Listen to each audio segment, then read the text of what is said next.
Hey, what's going on, my fellow idiots? Welcome back for another episode of Idiot Proof Cooking. Today I'm going to be tackling chili Colorado. It's a pretty simple chili, like compared to some of them. It's just little pieces of beef that you stew in a homemade chili sauce, and that's actually where the name comes from, chili Colorado. It's not from the state of Colorado, it's from the red chili sauce that you make for this dish. Colorado means color red in Spanish. Just if you didn't know that, it's kind of a cool little fact. But anyways, yeah, chili Colorado. It is super simple to make, and it's really tasty. You can serve it alongside some rice or just with some warm tortilla and scoop it out if you want. Either way would work. I decided to make mine with a side of rice today. So let's get into making this because I think you're really going to enjoy it.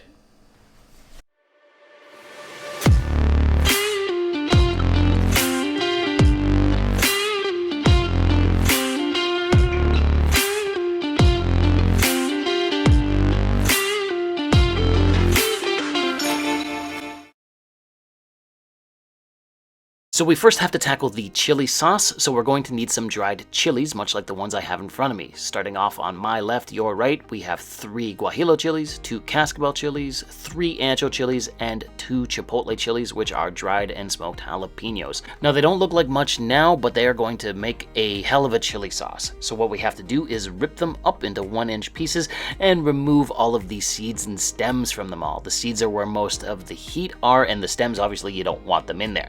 So get an extra bowl and then rip up all the chilies, pull out all the seeds and stems, and then throw the little 1-inch pieces of chilies into a pot because we have to rehydrate these. So pour just enough water into the pot to cover the chilies, throw them on a burner, crank the heat up to high, bring the water to a boil, kill the heat, cover the pot, and let the chilies steep for the next 15 minutes until they come out nice and softened like that.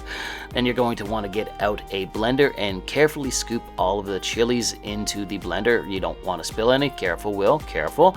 After you've scooped all the chilies into the blender, we're going to add in some garlic. I am going to add in 5 cloves of garlic, fairly large cloves, and then I'm going to add in a tablespoon or so of Mexican oregano. As you can see, I'm kind of just eyeballing it, so maybe more like a tablespoon and a half. But anyways, tablespoon or so of Mexican oregano into the blender, and then I'm going to add in a tablespoon of cumin, and then last but not least, I'm going to pour in some of the water that we steeped the chilies in, just enough to cover them, and then add the lid onto your blender and blend these until they are thoroughly combined and nice and smooth. You know, it's gonna take like 2 to 3 minutes of blending. You want it nice and smooth, but when it's done, it should be gorgeous and red like this. Look at that chili sauce. Oh man. All right, but we gotta set it aside for a moment because now it's time to tackle the beef for the chili Colorado. I've got here a chuck roast. It's about 2.5 pounds, give or take. Just give me a minute while I cut the strings off of it and remove all the plastic and wrapping. There we go. And then all we're gonna do is cut up the chuck roast. Now, we wanna cut it up into little beef cubes, I would say, that are bite-sized. So, you know, judge yourself what is bite-sized to you, really. You know, they can be 1/4 inch, 1/2 inch, 1 inch big. Really all depends on what you want.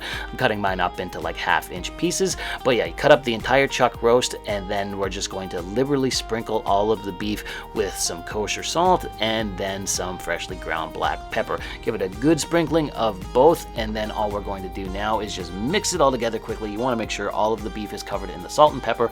Then we're going to throw it in a bowl and head into the kitchen because we're going to sear this. There we go. This is going to be a good chili.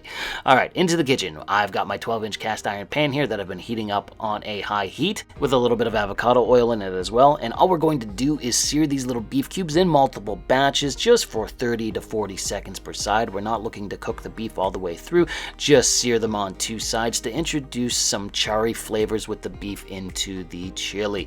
Now, you should do this in multiple batches because there's just way too much beef to throw it in all at once. Nothing would get seared if you threw it all in at once. So I'm just going to repeat the process here in multiple steps until all of the little beef cubes are seared. And as you can see, the cast iron pan has developed a nice little fond on the bottom of it. Now we're going to throw in an onion, but before we do, I'm just going to throw in another little splash of avocado oil, and then I'm going to throw in 1 large white onion diced up pretty finely and drop the heat down to like a medium heat. And then just cook the onions for the next 3 to 5 minutes until they get nice and soft and translucent. Once you've done that, it's time to deglaze the pan with 2 cups of beef stock. So just pour it into the pan and then use your wooden spatula to gently lift all of that delicious fond off the bottom of the pan into your stock.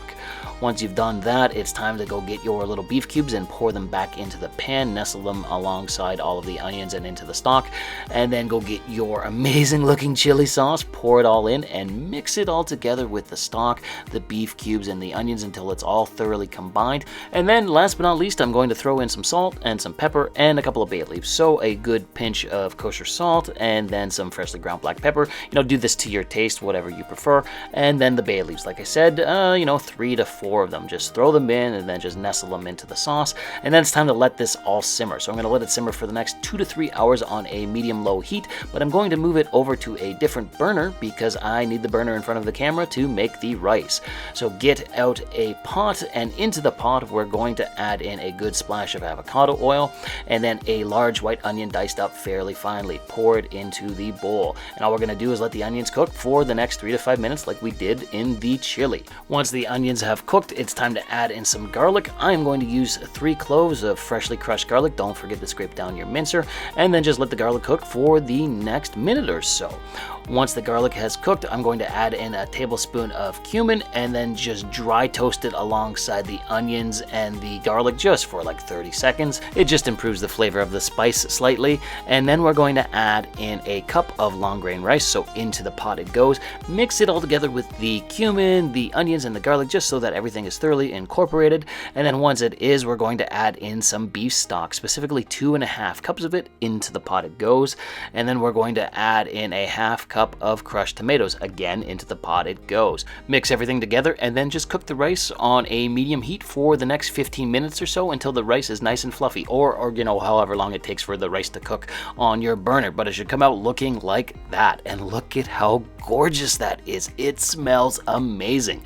All right, let's set that aside and bring over the chili because it's been stewing for the last 2-ish hours and it looks amazing too. Oh yeah, look at those little pieces of beef.